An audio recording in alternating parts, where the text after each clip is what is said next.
so साथीहरु हामीलाई यो प्रोसेसमा कुनै पनि कम्प्युटर चाहिन्न इन्टरनेटले मात्रै भइहाल्छ जस्ट मोबाइल चाहियो र नेक्स्ट गर्नुस् वाइफाई पनि कनेक्ट हुन जरुरी छ त्यसैले वाइफाई कनेक्ट गरेर राख्नु होला नेक्स्ट अनि फेरि नेक्स्ट एग्री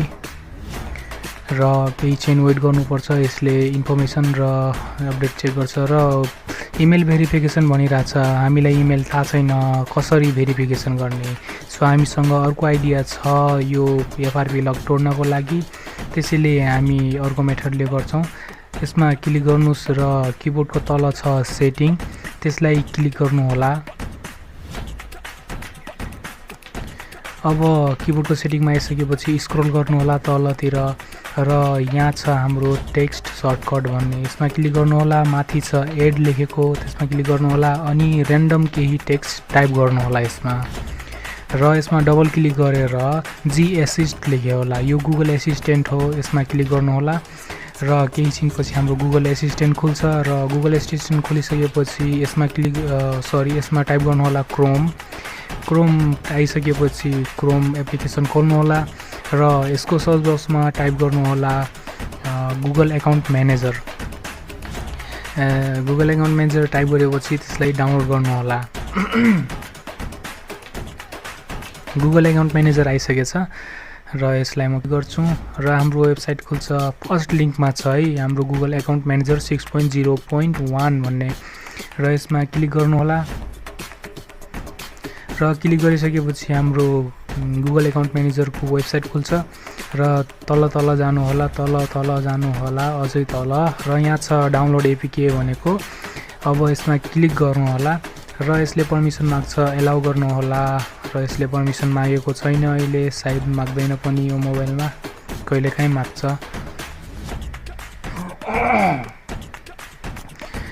र डाउनलोड पेज पनि खुलिसक्यो र डाउनलोड गर्न भनिरहेछ म डाउनलोडमा क्लिक गर्छु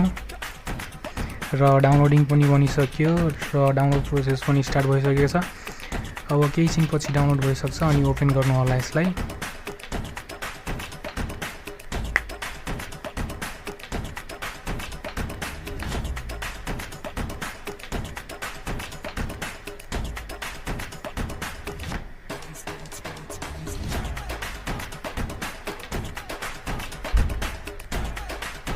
डाउनलोड भइसकेको छ अब यसलाई ओपन गर्नुस्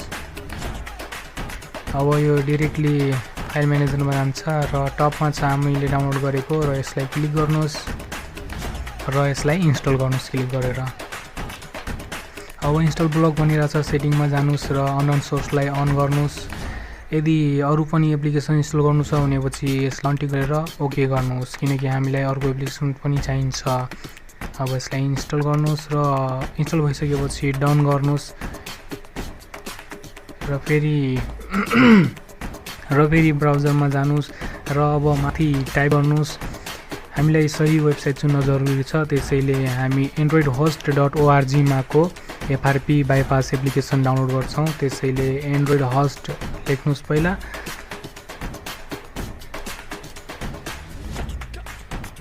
अनि यहाँ लेख्नुस् org त्यसपछि एफआरपी बाइपास बाइपास अब इन्टर गरेपछि हाम्रो सेकेन्ड लिंकमा छ फर्स्ट लिंकमा पनि छ तर सेकेन्ड लिंकमा क्लिक गर्नु होला सायद तपाईकोमा फर्स्ट लिंक पनि आउन सक्छ अनि हाम्रो डाउनलोड एफआरपी बाइपास एपीके भनेर आइसकेको छ र यहाँ देखाइरहेछ कति छ 1.17 MB को देखाइरहेछ अनि डाउनलोडेड 2550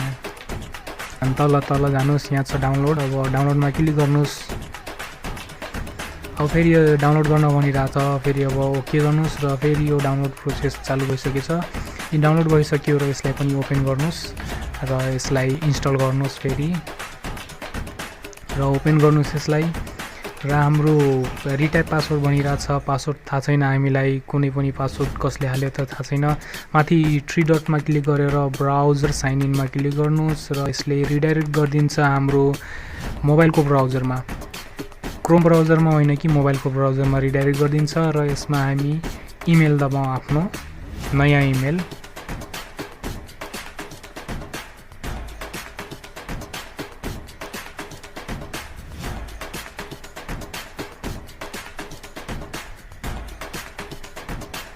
नेक्स्ट पासवर्ड चाहिँ म भन्न सक्दैन साथीहरु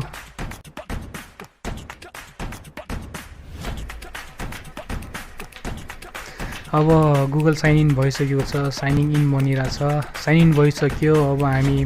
ब्याक गरौँ या हामी डाइरेक्ट रिबुट गर्दियौँ मोबाइललाई म डाइरेक्ट रिबुट गर्छु मोबाइललाई किनकि रिबुट गर्नै पर्छ यसलाई सो अब हाम्रो बुट हुन लाग्छ मोबाइल र यो हाम्रो मोबाइल बुट भइसक्यो अब केही प्रोसेस मात्र बाँकी छन् अब नयाँ मोबाइल सेटअप गरे जस्तै हो फेरि स्टार्ट गर्नुस् यसलाई वाइफाई अब कनेक्ट गरे पनि हुन्छ नगरे पनि हुन्छ नेक्स्ट गर्नुस् एग्री गर्नुस्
सो साथीहरु सेटअप कम्प्लिट भइसकेको छ अब हामी मेन स्क्रिनमा आइसकेका छौं हाम्रो मोबाइल पुरा नयाँ भइसकेको छ सबै डेटाहरु उडिसकेका छन्